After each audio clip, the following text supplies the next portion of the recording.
For this exercise, browse to your Chapter 10 folder and open the file Chapter 10.05 Systems. From your project browser, scroll down and open the view HVAC Level 3 Modelling.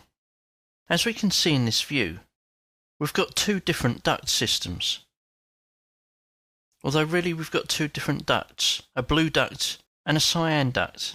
How can we tell the difference between the two of them? Clicking on the Properties palette and selecting the blue duct, we can see that this duct is a rectangular duct with mitered elbows and taps. Clicking on the cyan duct, this is also a rectangular duct with mitered elbows and taps. So how do they get their different colour? They get the colour from the systems that they're connected to. Here the cyan duct is defined as return air. The blue duct is supply air. This gives us a visual reference as to what the ducts actually do. But how are they assigned to this system? From the Systems tab, click on Duct. Here I can select the system type, supply air. Select my width, my height, and the offset from my working level. When I go to draw the duct, the system is shown in blue. If I repeat the command and change this to return air, draw a similar run, we have a cyan duct run, and also an exhaust air system. And as we can see here, that's shown in green. Great, I hear you say. Fine, fantastic, but I don't like the colours, and I want more systems. Well, that's fine too. Let's have a look at how we can change them. In the project browser, scroll down to the section for families and click on the cross to expand.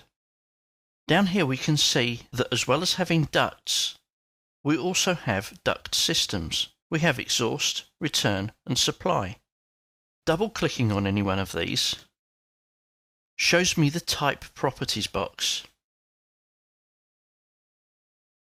We can also see some additional information. Here I've got my type, which is supply air, and I have an abbreviation, SA. The next thing I want to look at is the graphic overrides.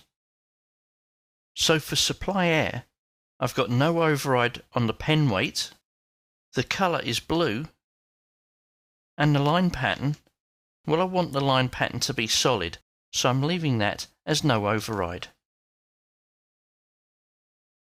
For return air, under graphic overrides, let's change the colour to red. Clicking on OK will change all my return air ducts to red. So what about adding more systems? Because this isn't an exhaustive, pardon the pun, list. And let's take exhaust air as an example.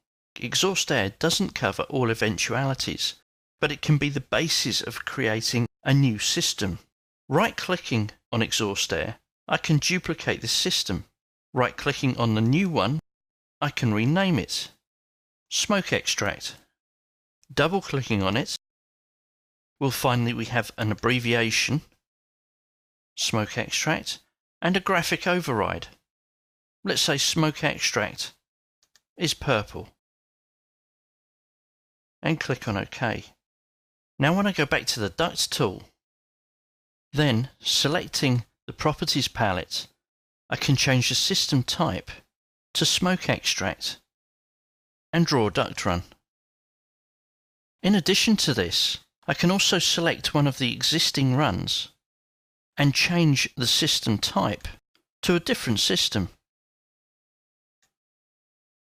So that's creating duct runs for roughing in duct layouts. But what happens when we connect ducts to pieces of equipment? Here I've got a fan coil unit. We've got a supply duct coming out and return air coming in. If I click on the shortcut to create a duct coming out, Revit automatically defines this as supply air.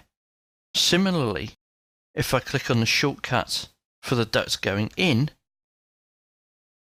this defines the duct as return air.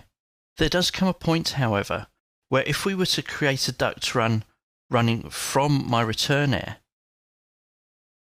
through to one of the roughed-in duct runs, here we can see that the connection doesn't automatically update.